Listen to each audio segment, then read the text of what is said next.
부전자전이란 말이 있습니다. 그 아버지의 그 아들이다. 그 어머니의 그 딸이다. 그런 의미입니다. 근데 영어식 표현도 똑같습니다. 이상하게. Like father, like son. Like mother, like daughter. 아버지를 닮고 또 어머니를 닮는 부모와 자식 간에 닮았다는 것을 비유로 말씀하는 표현입니다.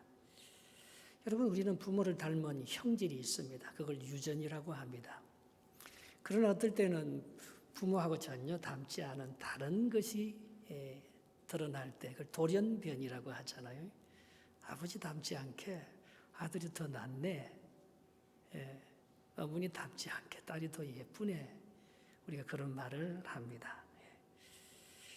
1931년에 쓴 김동인의 발가락이 닮았다. 그런 단편 소설이 있습니다. 여인이 말입니다. 아기를 가지면 좋은 면도 있지만 걱정이 하나 생깁니다. 이게 남편이나 친가를 닮으면 별 문제가 없어요. 그런데 외탁만 한다든지 전혀 안 닮은 애가 나오면 괜시리 걱정이 됩니다. 그래서 이 김동인의 이 발가락이 닮았다 보니까 애가 전혀 안 닮았는 거예요. 그래서 아주 걱정하고 있을 때 그 남편이 이렇게 말합니다. 발가락 5개가 있는데 셋째 발가락이 제일 큰 거예요. 보통 발가락은 엄지가 크든지 두 번째가 크잖아요. 그래서 셋째 발가락이 큰 걸 보고 야, 이놈이 바로 날 닮았다고 그렇게 그 아내를 축복해 주는 모습을 볼 수가 있습니다. 여러분, 예수님은 누구를 닮았을까요? 그리고 여러분은 누구를 닮았습니까? 성부 하나님과 성자 예수님은 어떻게 닮은 사역을, 어떻게 조화로운 사역을 같이 해가면서 아름다운 열매를 맺는 구원의 역사를 만들어가고 있을까요? 19절에 이렇게 말씀하고 있습니다. 본문 19절 같이 한번 읽어보겠습니다. 시작.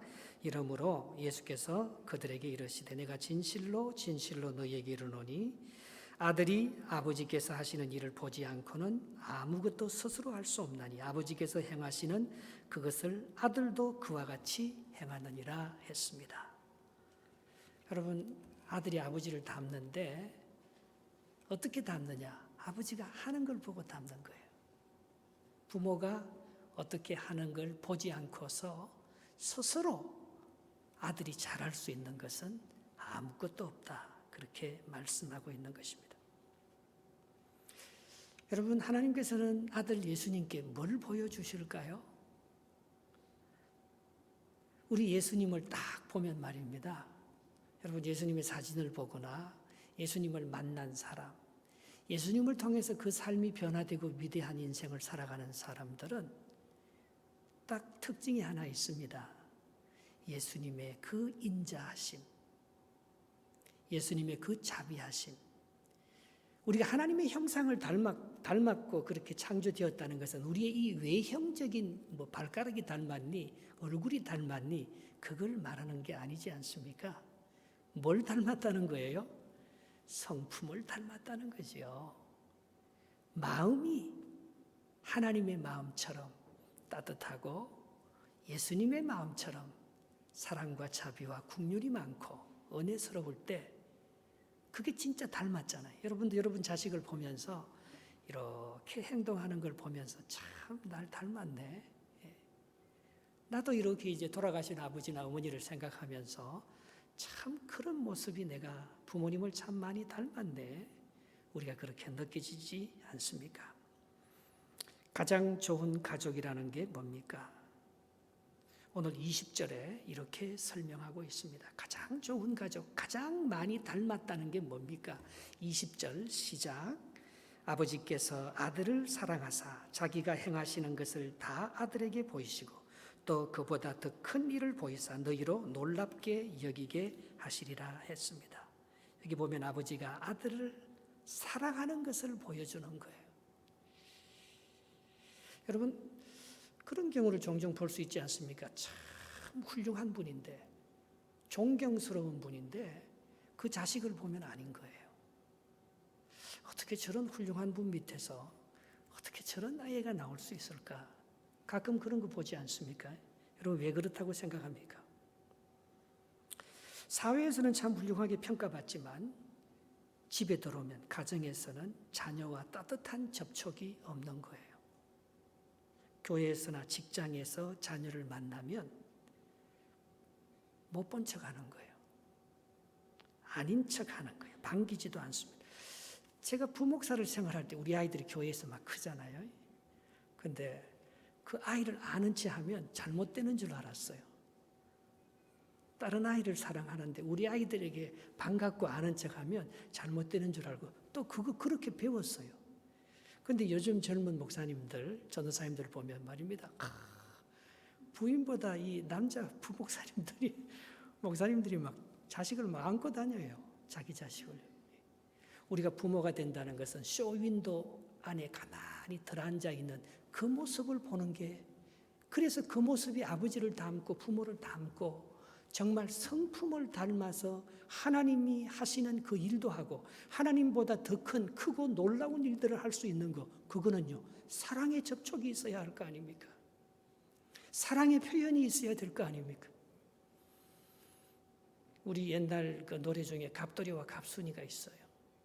갑돌이와 갑순이는 참 사랑을 했습니다. 그런데 사랑 하지 않는 척. 우리는 그런 문화 속에서 자라왔어요. 모르는 척, 사랑하지 않는 척, 고까지껏. 그러다가 다른 사람한테 장가가고 시집 가버리면 그게 무슨 소용이 있겠습니까? 모르는 척 했더래요. 우리 자녀를 그렇게 사랑하면서도 말입니다. 그 아버지가 훌륭한데, 그 세상에서 존경받고 참 능력 있게 사역을 잘하는데 그 가정에서 또 밖에서 이렇게 만나면 따뜻한 사랑을 만들어가지 못하는 거예요. 엄한 아버지는 그 가정 분위기를요 훈련장으로 만듭니다. 그러나 지혜로운 부모는요 그 가정을요 유람선으로 만드는 거예요. 들어오고 싶은 가정, 만나고 싶은 부모, 머물고 싶은 가정, 보고 싶고 틀어놓고 위로받고 싶은 가정. 그때 아들이 아버지를 닮는다는 거예요.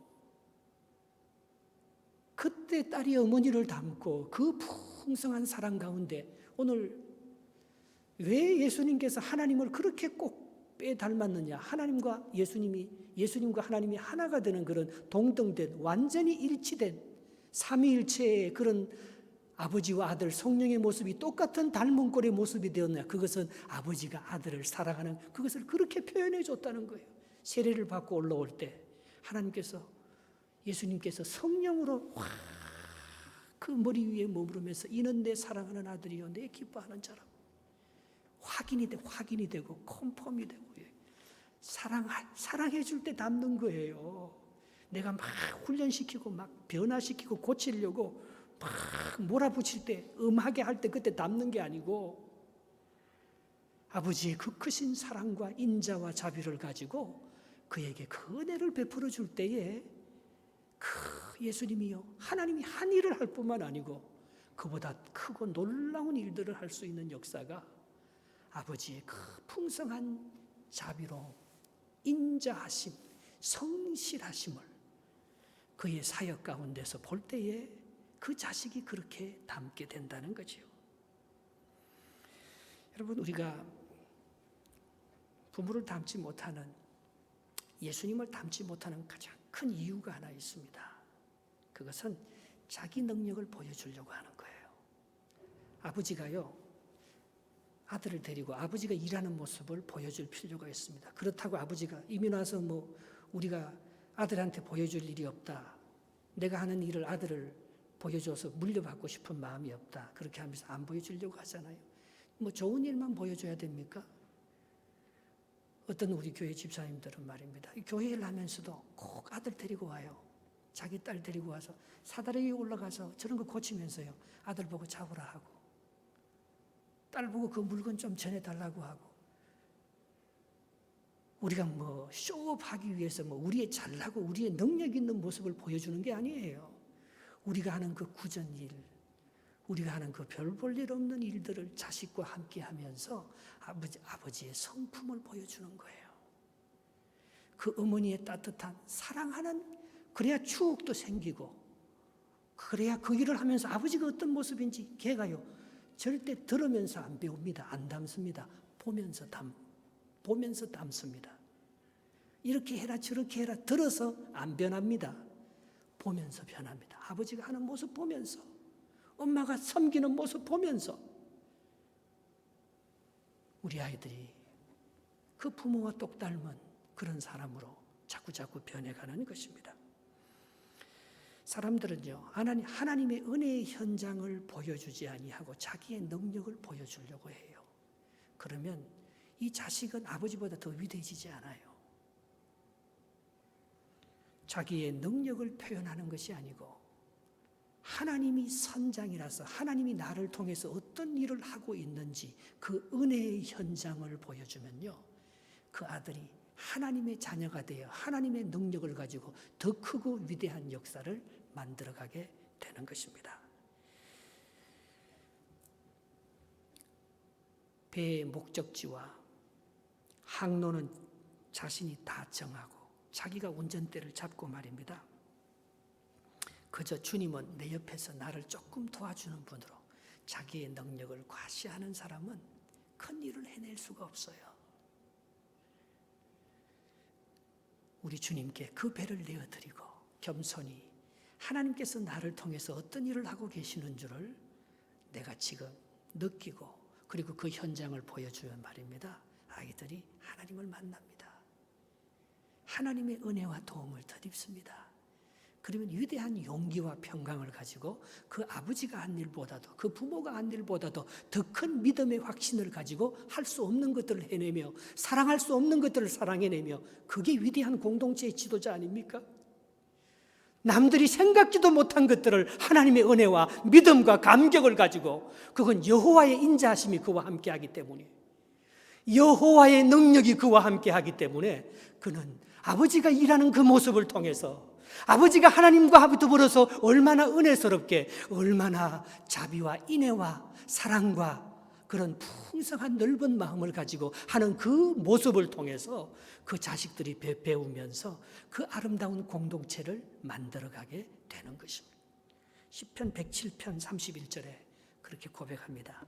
여호와의 인자하심과 인생에게 행하신 기적으로 말미암아 그를 찬송할지로다. 정말 우리가 자녀들에게 보여줄 건 이거예요. 하나님은 예수님에게 그 하나님의 창조의 능력을 보여준 게 아니에요. 큰 능력을 보여준 게 아니에요.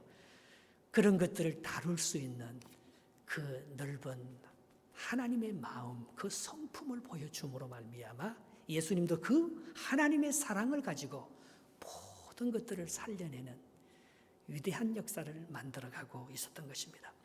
성부 하나님이 성자 예수님께 보여주는 가장 큰, 가장 좋은 것이 딱 하나 있어요.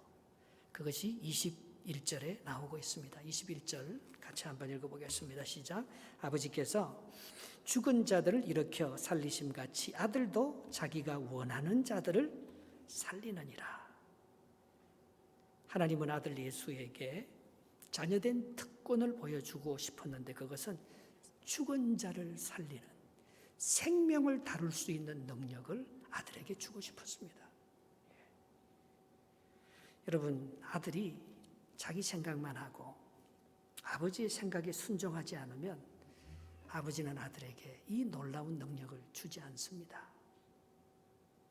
죽일 사람을 살리고 살릴 사람을 죽인다면 생명을 다루는 것을 받기에는 부족하지요. 오즈의 마법사라는 책이 있습니다. 그 착한 마녀 글란다가 나오는데요, 길을 찾는 도로시에게 어떻게 길을 찾느냐고 물을 때 착한 마녀 글란다가 이렇게 대답합니다. 노란 벽돌 길을 따라 앞으로만 가면 됩니다. 노란 벽돌을 잊지 마십시오. 예. 상황을 보고 가면 목적지에 못 갑니다. 원리를 따라, 노란 벽돌만 따라 그렇게 갈 때 죽은 자를 살리는 거예요. 내가 할 수 없는 위대한 일들을 할 수 있게 되는 것입니다. 이사야서 55장 8절에 이사야는 이렇게 노래합니다. 이는 내 생각은 너희 생각과 다르며 내 길은 너희 길과 달라서 여호와의 말씀이니라, 그렇게 말했습니다. 여러분, 하나님은 우리에 대한 마스터 플랜을 가지고 계십니다. 그 따라가야 되잖아요. 하나님이 갖고 계신 마스터 플랜이 있어요. 우리를 이 땅에 보내주시고 우리를 통해서 하시고자 하는 하나님의 계획이 있습니다. 아버지가 자식을 낳고 말입니다. 아버지가 자식에게 정말 많은 생각을 하잖아요. 기도하면서. 그러면서 갖고 계신 아버지의 생각, 위대한 세상에서 성공하는 그런 걸 아버지가 만들어가는 것이 아니고 아버지가 아들에게 기대하는 생각들이 있습니다. 여러분, 하나님이 우리를 이렇게 무에서 유를 만드셨는데 아버지의 생각이, 하나님께서 나를 향한 하나님의 생각이 분명히 있습니다. 노란 벽돌을 따라가면 만납니다. 순종하며 가다 보면 정말 내가 할 수 없는 위대한 일들을 해지게 되어 있어요. 하나님의 역사를 만들어가게 되어 있어요. 오늘 예수님이 아버지를 닮아 그 일을 해내는 거예요. 그게 얼마나 어려운 일입니까? 그 십자가를 지는 일이 그게 얼마나 어려운 일입니까? 그러나 그 예수님께서 아버지가 하는 모습대로 이렇게 따라해보면 아버지를 봐왔기 때문에, 그러면 정말 놀라운 역사가 있다는 것을 그가 알기 때문에 그 노란 벽돌을 따라 예수님께서 순종하며 가는 거예요. 그게 아들 예수가 아버지를 닮은 점이라는 것입니다.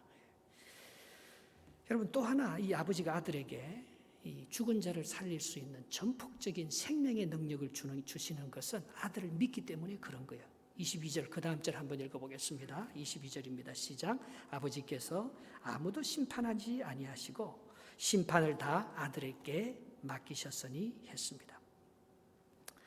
요한복음에 보면 공간복음하고 좀 차이가 있습니다. 그래서 공간복음은 같이 본다고 마태, 마가, 누가하고 요한복음은 좀 차이가 있습니다. 오늘 우리가 다루는 이 요한복음은 목적이 참 분명합니다. 요한복음 20장 31절에 보면 요한복음을 기록한 목적이 분명히 나와 있습니다. 31절에 20장 31절, 오직 이것을 기록함은 너희로 예수께서 하나님의 아들 그리스도이심을 믿게 하려 하며 또 너희로 믿고 그 이름을 힘입어 생명을 얻게 하려 함이라 했습니다. 요한복음을 기록한 목적은 예수가 하나님의 아들인 것을 믿게 하려고, 그래서 영원한 생명을, 영생을 얻게 하려고 이 요한복음을 기록했다 했습니다. 여러분, 우리가 예수를 누구로 고백하느냐, 거기에 따라서 인생은 달라지는 거예요. 여러분을 예수를 어떤 정도로 따라가느냐에 따라서 우리의 삶의 종착지는 전혀 다른 열매가 맺히는 거예요. 니고데모가 예수님을 처음 찾아왔었을 때 예수님을 뭐라고 불렀습니까? 요한복음 3장 2절에 보면 랍비라고 부릅니다. 밤에 니고데모가 와서 랍비여 이렇게 부르죠. 이건 선생님이라는 거잖아요. 예수님은 나보다 뭘 조금 더 아시는 선생님 정도로 그렇게, 제자들도 예수님을 따라다니지만은 제자들도 역시 처음에 예수님을 랍비로 불렀습니다. 요한복음 4장 31절에 보면 제자들이 청하여 이르되 랍비여, 음식을 사마리아 여인과 만나고 있을 때 이 제자들은 밖에 가서 음식을 구해와서 예수님께 음식을 갖다 주면서 예수님 보고 주님이라고 절대 하지 않았습니다. 랍비여, 우리 선생님 이것 좀 드시죠. 그런데 그 단계에서 이 사마리아 여인 같은 경우에는 예수님을 만납니다. 직접 예수님을 만납니다. 그래서 예수님이 자기 과거를 다 아는 거예요. 네가 지금, 옛날에 남편이 5명이나 있었는데 네가 지금 있는 남편도 네 남편이 아니다. 그 말을 딱 듣고는 이 사마리아 여자가 예수님을 뭐라고 고백합니까? 요한복음 4장 19절에 여자가 이르되 주여, 내가 보니 당신은 선지자입니다. 예언자입니다. 나를 다 꿰뚫어 보고 있으니까 두 번째 우리가 예수님을 만나서 하는 고백은요, 우리 예수님을 선지자 정도로 알고 있습니다. 그분은 뭔가 나를 아시는 것 같아. 여러분, 우리는요, 모든 사람들은 남편을 한 5명쯤 거느리고 삽니다. 첫 번째 남편은 잘생긴 남편이고요. 두 번째 남편은 돈 많은 남편이고요. 세 번째 남편은요, 잘 나가는 성공한 남편이고요. 네 번째 남편은 힘세고 기술 좋은 남편이고요. 다섯 번째 남편은 말입니다, 도덕적이고 올바르게 살아가는 남편. 여러분, 우리는 이런 남편 5명 정도 다 거느리고 살아갑니다. 그런데 그런 남편들하고 참 많이 살아봤지만 목이 마른 거예요. 그 물질적인 가치, 그 육체적인 정욕, 그 세상적인 성공이 말입니다, 아무리 살아봤자 오늘 이 여인은 목이 마른 거예요. 그런데 이 여인이, 이 선지자 정도 예수님을 아직도 못 만난 거예요. 내 과거를 알고 내가 어떻게 살아왔는지 나를 다 꿰뚫어 보시고, 그거는 일반 사람들도 그 정도는 맞출 수 있죠. 그런데 이 여자가 예수님의 말씀을 딱 듣는 순간에 마음이 시원해지는 거예요. 평강이 일어나는 거예요. 생명수가 공급이 되는 거예요. 성령의 세법이 살아갈 다른 용기와 희망이 생기는 거예요. 이거는 전에 내 남편, 이 5가지 좋은 남편, 내가 그렇게 사모하고 살고 싶었던 그런 남자하고 살아봤어도 얻지 못했던 더 새로운 나에게 생수를 주는 남편, 나에게 생명을 주는 남편, 나를 살리는 남편, 나에게 진정한 가치를 회복시켜 주시고 정말 하나님의 형상을 다시 한번 본받게 해주시는 진짜 남편, 나에게 참 은혜와 축복을, 생명을 주는 가치 있는 그 남편을 만났을 때에 오늘 이 여인이 예수님을 그리스도라고 고백하는 거예요. 그것이 요한복음 4장 29절 말씀입니다. 같이 한번 읽어보겠습니다. 내가 행한 모든 일을 내게 말한 사람을 와서 보라. 이는 그리스도가 아니냐. 여러분, 우리는 주님을 만나기 전까지 주님을 나의 주라고, 주님께서 내 인생을 다 준비하셨다고, 그래서 전폭적으로 내 인생의 항해의 핸들을 주님께 맡기기 전까지는 우리는 진짜 하나님을 닮을 수가 없습니다. 우리는 예수 그리스도가 우리를 통해서 하시고자 하는 그 위대한 역사를 우리가 만들어갈 수가 없는 거예요. 여전히 내가 하는 거예요. 여전히 내가 핸들을 잡고 내가 판단하고 내가 조정하고 내가 하고 싶은 일을 하고 내 뜻을 하면서 노란길을 따라가지 않는 거예요. 그리스도 대신 주님의 생수를 받아 마시지 아니하고 내가 살고 싶은 남편만 자꾸 찾아다니는 거예요. 지난번에 돈 많은 남편하고 살아보니까 별 볼 일 없어요. 이제는 힘 좋은 남편하고 좀 살아봐야지. 그 여자가 그렇게 사마리아 여인이 찾아다녀도 그런 남편 찾아봤자 그에게 생수를 주지 못했습니다. 우물가의 여인처럼 난 구했네. 헛되고 헛된 것들을 그때 주님 하신 말씀 내 샘에와 생수를 마셔라. 오 주님 채우소서. 나의 잔을 높이 듭니다. 하늘 양식 내게 채워주소서. 넘치도록 채워주소서. 여러분 하나님의 자녀이지, 우리가 하나님의 자녀이지 않습니까? 여러분 어떤 권세를 가졌습니까? 여러분은 어떻게 부모를 닮은 것처럼 여러분들이 하나님을 닮은 구석이 어떤 부분입니까? 예수님은 닮은 구석이 있었습니다. 하나님을 닮은 구석이 있었습니다. 그것은 죽어가는 영혼에게 생명의 양식을 주고 목마른 자에게 생수의 강을 마시게 하고 영원한 심판을 받을 수 없는 자에게 하나님의 사랑과 영생의 축복을 주는 아버지가 갖고 있는 최고의 그 특권을 오늘 예수님은 가질 수가 있게 된 것입니다. 이것이 예수님이 하나님을 닮은 거예요. 오늘 본문 25절, 26절 한번 읽어보겠습니다. 25절, 26절 시작. 진실로 진실로 너희에게 이르노니 죽은 자들이 하나님의 아들의 음성을 들을 때가 오나니 곧 이때라. 듣는 자는 살아나리라. 아버지께서 자기 속에 생명이 있음같이 아들에게도 생명을 주어 그 속에 있게 하셨고. 여러분에게 예수의 생명이 있으면 다른 사람을 살립니다. 공동체를 살립니다. 하나님 나라를 살려냅니다. 그러나 여러분 속에 예수 그리스도의 생명과 믿음이 없으면 다른 사람을 죽입니다. 가정을 불행하게 만듭니다. 공동체를 시끄럽게 만듭니다. 모든 것들을 하나님의 나라를 이루지 아니하고 자기 나라를 건설하게 되는 거예요. 그 증거가 뭐냐? 그 사람이 정말 하나님의 아들의 생명이 있는지 없는지, 그래서 죽은 자를 자기가 죽어도 영원히 살 수 있는 영생을 얻었는지 못 얻었는지, 그걸 뭘 보면 알 수 있어요. 여기에 평화가 있으면 여기에 평화가 있어요. 여기에 하나님의 주시는 은혜와 감사, 하나님과 똑 닮은 성품이 여기에 나타나는 거예요. 사랑하고 싶고 감사하고 싶고. 여러분, 예수님이요, 이 생명을 살리는 능력을 얻기 위해서 다른 거는 다 버립니다. 자녀된 특권, 생명을 살리는 부활의 능력을 덧입기 위해서 다른 건 다 양보합니다. 다른 건 다 죽습니다.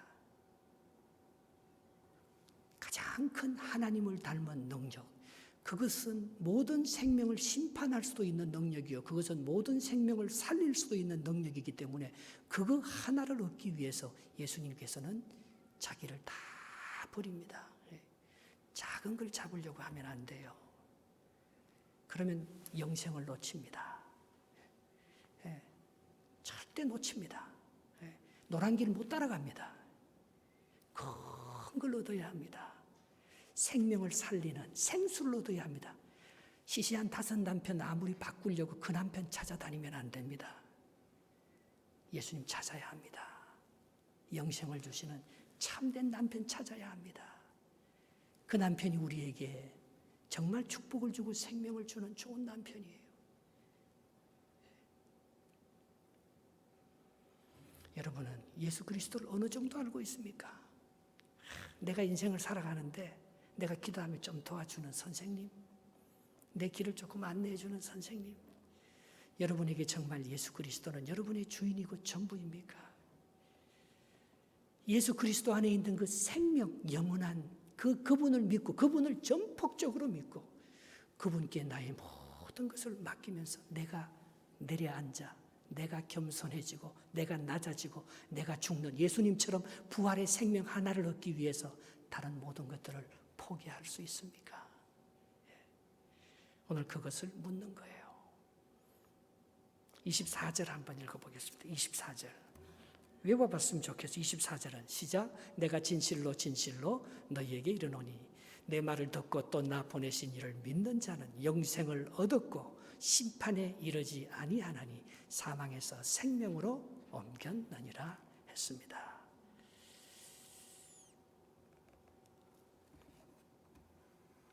박은석 성도님이 우리 교회 오신 지 한 3년 됐어요. 우리 김장도님이 전도해서 그 처음에 올 때 이렇게 머리에 재를 탁 발라갖고 말입니다.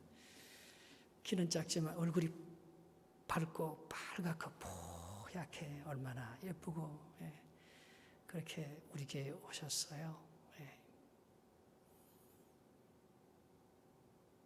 근데 어제 이제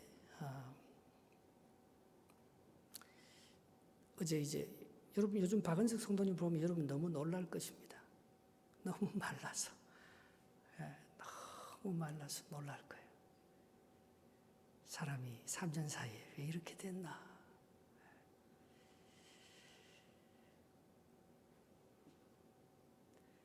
여러분 우리는요, 우리의 한계를 못 벗어납니다.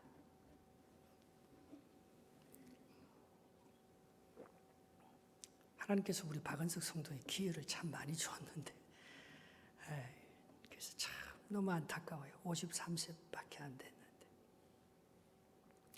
그렇게 일찍 돌아가면 부인이 더 안타까워요. 죽은 사람 죽었지만 살아있는 사람은 어떻게 살라고 이렇게, 그죠? 그렇잖아요. 남아있는 사람이 더 힘들잖아요. 참 마음이 아파요. 그래서 그걸 못 놓는 거예요, 여러분. 못 놔요. 한 3일 전에 사실은 임종예배를 돌아가실 것 같아서 임종예배를 드렸거든요. 그런데 목숨을 못 놔요. 여러분 죽을 때 목숨을 놓을 수 있겠습니까? 목숨 절대 못 놓습니다. 내 부인을 생각하면 목숨 놓을 수 있겠습니까? 목숨줄 못 놓습니다. 그래서 마지막까지 그걸 붙들고 있는 거예요. 여러분, 우리 못 죽습니다. 여러분, 죽을 수 있습니까? 우리 절대 못 죽습니다. 근데요, 예수님은 죽잖아요. 그래서 제가 예배 다 마치고 나오면서 귀에다가 이런 말 했어요. 여러분, 이게 무의식 상태고 아무것도 못 듣는 것 같지만 다 듣고 있습니다. 다 들립니다. 다 압니다. 반응만 못하죠. 박은석 성도님, 이제 놓으세요. 너무 염려하지 마세요. 영원한 아버지의 품으로, 영원한 하나님의 나라로 예수님과 함께 훨훨 날아가세요. 여기 일은 다 내려놓으세요. 하나님께서 다 지켜주시고 인도해 주실 거예요. 만약에 그걸 계속 못 놓으면 얼마나 고통스러워요. 근데 우린 그걸 못 나와요. 그걸 좀 일찍 놨으면 되는데, 조금만 일찍 내려놓았으면, 담배를 조금만 좀 일찍 내려놓고, 술을 조금만 일찍 내려놓고, 내 고집을 조금만 일찍 내려놓았으면 영생의 축복이 더 있는데, 그걸 조금 못 내려놓는 거예요. 결국 우리는 못 내려놓습니다. 참 어렵죠. 그게 얼마나 어렵습니까? 말이 그렇지. 그런데 작년에 우리 교회에 담배 끊은 사람이 그렇게 많아요. 난 너무 기뻐요. 너무 기뻐. 여러분, 참, 그래 내려놓으면 얼마나 성숙해져요. 얼마나. 주위 사람들이 다 행복해. 가족이 행복해집니다. 내만 행복해지는 게 아니고 다 행복해집니다. 옆에 사람들이. 공동체가 다 살아납니다. 그리스도가 나의 주인이 되어서 노란 벽돌을 따라가면 그렇게 쉬운 거예요. 인생이 그렇게 행복하고 즐겁고 사랑스럽고 복된 거예요. 근데 그걸 못 내려놓는 거예요, 사람이. 참 어렵죠, 그죠? 그 돈 잡고, 그 명예 잡고, 그 성공, 그 남편, 지금 있는 남편 마음에 안 들어서 또 갈아보고. 내가 잡고 있지, 내가 잡고 있는 줄 못 내려놓잖아요. 그리스도가 아니에요. 예수가 그리스도가 아니에요. 예수가 그냥 선생님이지. 예수가 그냥 선지자 정도지. 여러분, 참 설교를 많이 합니다. 그러나 변화받기는 참 어렵습니다. 우리의 인생이 새롭게 되기는 참 어렵습니다. 그러나 변화받기도 쉬워요, 사실은. 우리 주님을 바라보고 주님 앞에 나를 내려놓으면 하나님이 핸들에 가셔요. 참 쉬운데, 내 짐은 쉽고 내 멍에는 가볍다 했는데, 예수 믿는 게 십자가를 지고 내 돈을 뺏어가고 11조 내라니까 내 뭐 잘못되게 하는 줄 알고, 하나님께서 우리를 뭐 고난 훈련시키는 줄 알고요. 하나님은 인자하신 분입니다. 하나님은 좋으신 분입니다. 우리가 그분을 의지하고 그분께 내려놓으면 그렇게 인생이 즐거운 거예요. 하나님이 다 축복해 주시고 다른 거는 손해보고 잊어버려도 돼요. 생명을, 부활의 능력 하나만 얻으면 되잖아요. 마지막 절 읽고 기도합시다. 28절 29절입니다. 28절 29절 시작. 이를 놀랍게 여기지 말라. 무덤 속에 있는 자가 다 내 음성을 들을 때가 오나니. 믿습니까? 여러분 믿습니까? 내가 박은석 성도님 귀에 대고 말한 이거예요. 죽어도 안 죽습니다. 더 좋은 곳이 있습니다. 그리고 주님이 부를 때 영원한 생명을 얻습니다. 내려놓아도 돼요, 이제. 내가 잡고 있는 생명줄 내려놓아도 돼요, 이제. 마지막 29절입니다. 선한 일을 행한 자는 생명의 부활로, 악한 일을 행한 자는 심판의 부활로 나오리라. 부활도 두 종류가 있잖아요. 영원히 사는 생명의 부활이요, 영원히 심판받는 지옥 무저갱에 들어가는 심판의 부활도 있습니다. 내게 주인이 누구냐 이거죠. 내가 주인이면 심판받는 거죠. 주님이 나의 주인이면 따라가면, 노란 벽돌을 따라가면, 예수님은 십자가를 지는 그 길에도 주님은 아버지를 순종하면서 따라가, 아버지가 하는 걸 봤거든요. 그게 아버지를 닮는 것인 줄 알거든요. 그래서 그 길을 따라가면서 하나님의 뜻을 온전히 이룰 수 있는 사람이 되었습니다. 승리했잖아요. 우리 고학한 장로님 승리하는 모습을 저는 보았어요. 똑같은 돌아가시는 모습을 고 장로님 승리하셨어요. 저와 여러분들에게 그런 놀라운 은혜와 축복이 넘쳐나기를 주님의 이름으로 축원합니다.